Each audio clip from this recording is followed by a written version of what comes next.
예, 안녕하세요. 예, 저는 서울 서초동 교대역 법률사무소에 근무하는 이재호 사무장이라고 합니다.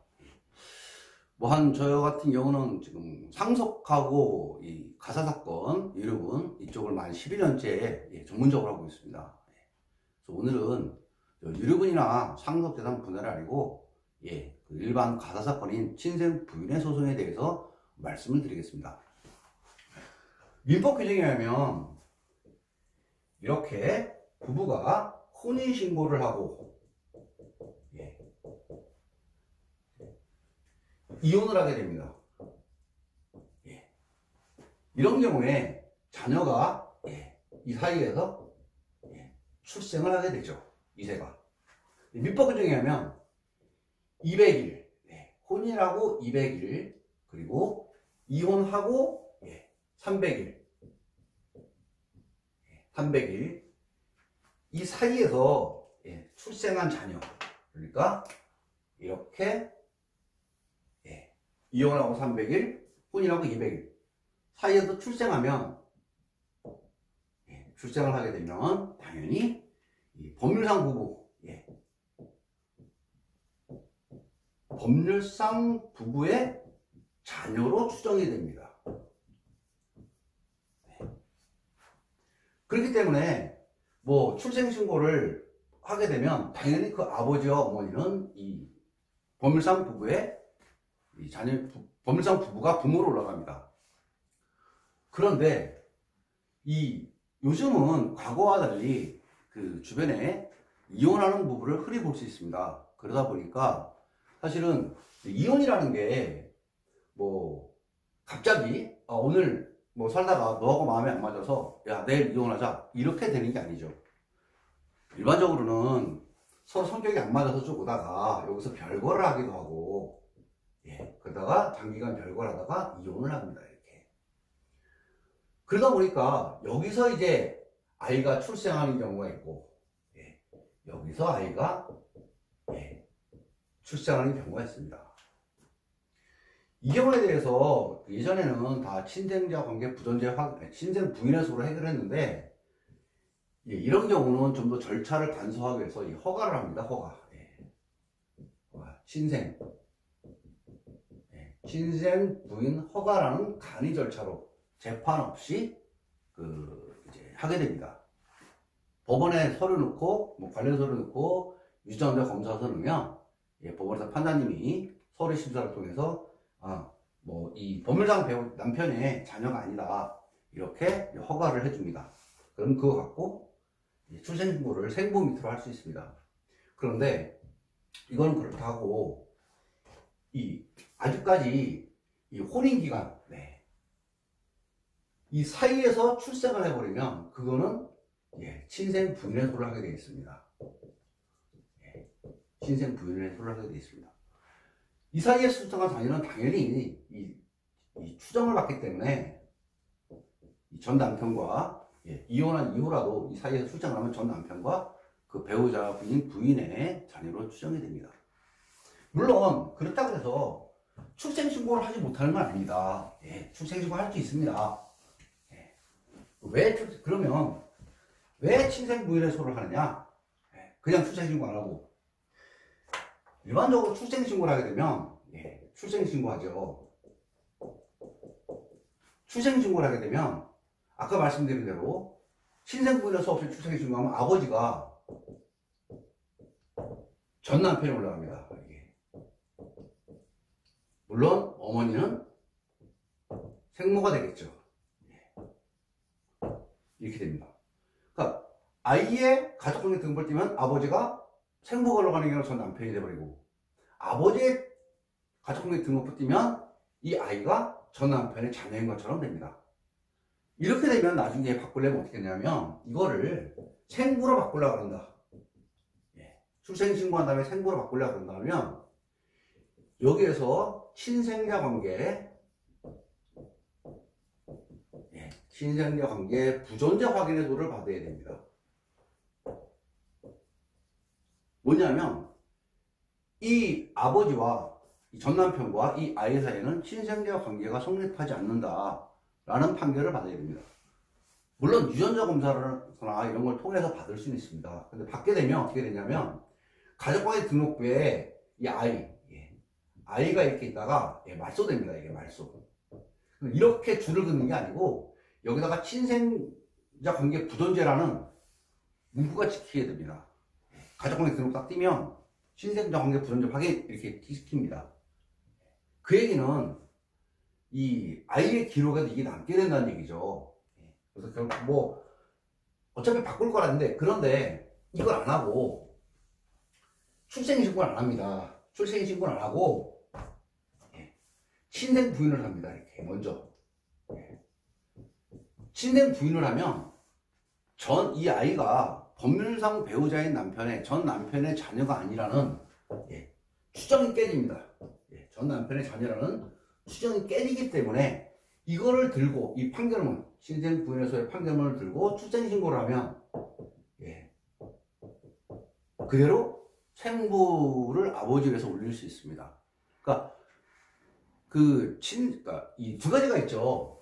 첫 번째는 출생신고를 한 다음에 친생자 관계 부존재 확인 해소를 거쳐서 이 신분관계를 바로잡는 게 있고, 두 번째는 처음부터 친생부인의 소를 넣은 다음에 출생신고를 하는 경우가 있습니다. 근데 어떤 경우든 이게 친생 부인의 소든 친생자 관계 부존재 확인의 소송이든 정식 재판이기 때문에 소장을 접수를 해야 되고, 전 남편을 피고로 잡아서 전 남편한테 소장이 송달됩니다. 그리고 이 30일 동안의 답변 기간을 주고 1차 변론기를 거쳐서 유전자 검사가 제출되고, 그 다음에 특별한 문제가 없다면 별도의 선고기를 잡아서 그날 판결을 하고 판결문을 집으로 보내줍니다. 두 가지 절차가 똑같습니다. 성씨만 틀릴 뿐이지.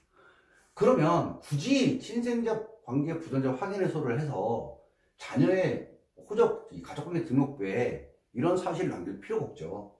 처음부터 친생 부인을 하면 그런 흔적이 안 남기 때문에 보다 유리합니다. 그래서 많은 경우에 친생자 관계 부존재 확인 해소를 안 하고 친생 부인 해소를 하게 됩니다.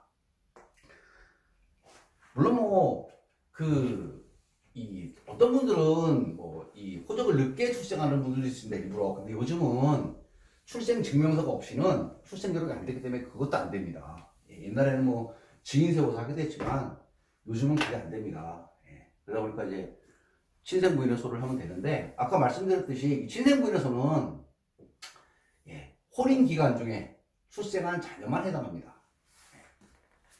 요게 이혼 이후, 이혼한 이후에 300일, 300일 지나서 한 거는, 요거는 허가 신청을 받으면 됩니다. 허가 신청을 받으면 돼요. 그래서 요거는 법정을 안 나가도 되고 그냥 서류 심사하기 때문에 굳이 그렇게 할 이유는 없습니다. 만약에 근데 요 사이에서 출생을 했다, 그럼 어쩔 수 없이 친생 부인의 소를 해야 됩니다. 다만 이제 아까 말씀드렸듯이 정식 소송이기 때문에 이거는 송달이 돼야 되고, 피고한테 만약에 전 남편이 소재지를 모른다, 그럼 공리송달이라는 절차를 밟아야 됩니다. 주민등록이 말소됐으면 좋은데 그렇지 않고 허위로 있든가 송달이 안 되면 보통 이제 일반 송달, 우편물을 통해서 송달을 하고, 그게 안 되면 폐문무죄라든가 수치불명 이러면 그 다음에 특별 송달을 합니다. 야간 송달이라든가 저녁 때 이제 집단하는 걸 직접 갖고 갑니다. 아니면 휴일 송달, 휴일에 가는 겁니다. 이게 이런 송달을 하게 됩니다. 근데 이거를 다 해서 안 된다, 그럼 그때 비로소 공시송달을 하게 되는데, 공시송달 같은 경우는 법원 게시판에 이렇게 이런 소송이 제기됐다라는 문구를 기재하고 상당한 기간을 둡니다. 그래서 조금 시간이 걸립니다. 송달되는데. 그럼 기간 얼마나 걸리냐? 보통 이제 3개월 정도 되고 봅니다. 3개월 보는데, 이거는 이제 우편물이 정상적으로 송달되는 경우고, 사실 이런 송달 문제가 좀 겹치게 되면 더 걸립니다. 이거보다 조금 더 걸리고, 다만 아까 말씀드렸듯이 친생자 부존재 관계 확인에서든 친생 부인에서든 반드시 법원 실무제요는 유전자 검사를 하게 되어 있습니다. 유전자 검사. 유전자 검사를 하게 되어 있어요. 이거는 의무입니다. 근데 보통 만약에 소장을 접수할 때 유전자 검사서를 제출하지 않으면 법원에서 명령이 나옵니다. 이 명령을 받아서 하려면 보통 이제 서울대병원으로 하는데 비용이 100만 원 정도 듭니다. 100만 원 정도 들기 때문에 그 일반적인 사설업체, 그것도 정부에서 이제 허가 안 됩니다. 예. 보통 이제 뭐 15만원, 한 명당 15만원이기 때문에 곱하기 2명이면 30만원입니다. 예. 30만원에 예, 유전자 검사를 받을 수 있고, 출장비 해봐야 뭐 5만원인가? 예, 그렇습니다. 그래서 이 유전자 검사를 받아서 소장을 제출할 때 같이 제출하는 게 훨씬 경제적으로도 이득이고, 시간이 많이 줄어듭니다. 만약 법원에서 명령을 해서 서울대 병원에서 받으면 그 오래 기다려야 됩니다.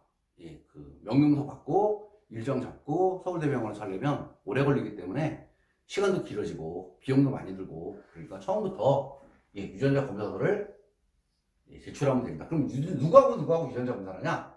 아이하고 예, 실제 생부하고 둘 사이에서 유전자 검사를 하면 됩니다. 왜냐면 그 아이가 생부하고 부계 혈통이 같다면 전 남편과는 당연히 틀리겠죠. 그 아이가 뭐 생부와 전 남편과 똑같은 부계 혈통을 물려받을 수는 없으니까. 예. 그래서 보통 이제 유전자 검사서를 해서 부계 혈통이 같다 이렇게 나오게 되면 법원에서는 예, 그걸 인정을 해줍니다. 그래서 뭐 이렇게 아시면 되겠습니다. 오늘은 요거를 이제 친생 부인의 소를 말씀을 드렸고요. 예.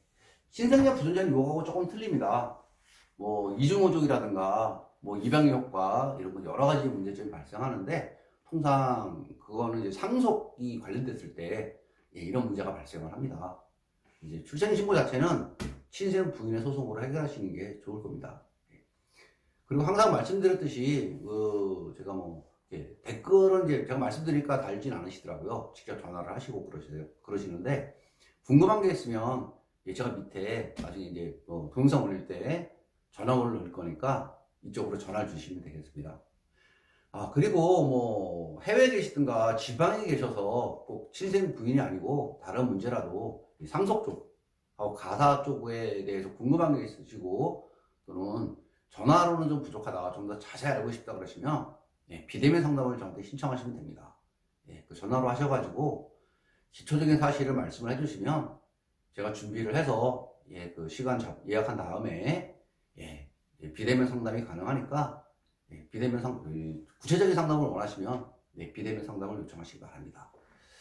예, 오늘은 여기까지 하고 예, 다음에 다시 찾아뵙도록 하겠습니다. 아, 참, 그리고 제가 원래 뭐 블로그도 만 8년 정도 지금 운영하고 있고, 예, 저기 법률 블로그입니다. 제가 상속 쪽 하기 때문에 전문 블로그고, 그리고 그 유튜브도 하고 이러지만 원래 뭐 이웃이나 뭐 이런 거 신경 안 썼습니다. 제 이웃이라 봐야 뭐 지금 130만 부 되지만 방문기 100만 명이 1위 넘었지만, 이웃이라 봐야 서이웃은 한 3명, 4명 이거밖에 안 됩니다. 뭐 답글도 신경도 안 쓰고 제가 할 일만 합니다. 유튜브도 마찬가지인데, 뭐 지금 구독자 수가 1000명이 좀 넘으면 조금 혜택이 좀 있더라고요. 뭐 이렇게 뭐 여러 가지 할 수 있는, 제가 그래서 부탁드리는 거는 뭐 구독자 수를 좀 눌러주시면 고맙겠습니다. 뭐 그거 갖고 뭐 제가 기분 좋은 건 아니고, 제가 아무래도 1000명이 좀 넘으면 뭐 잘은 모르지만 뭐 혜택이 있고, 제가 뭐 실시간으로 할 수도 있고, 그러면 직접 뭐 이렇게 궁금하신 분들하고 그 자리에서 예, 뭐 답변도 주고받고 할 수 있기 때문에 그걸 한번 해보려고 합니다. 그러니까 그 구독자 수 가능하시면 뭐 크게 문제 없다면 예, 눌러주시기 바랍니다. 좋아요는 안 눌러주셔도 상관없습니다. 그러면 다음에 예, 다른 주제로 다시 찾아뵙도록 하겠습니다.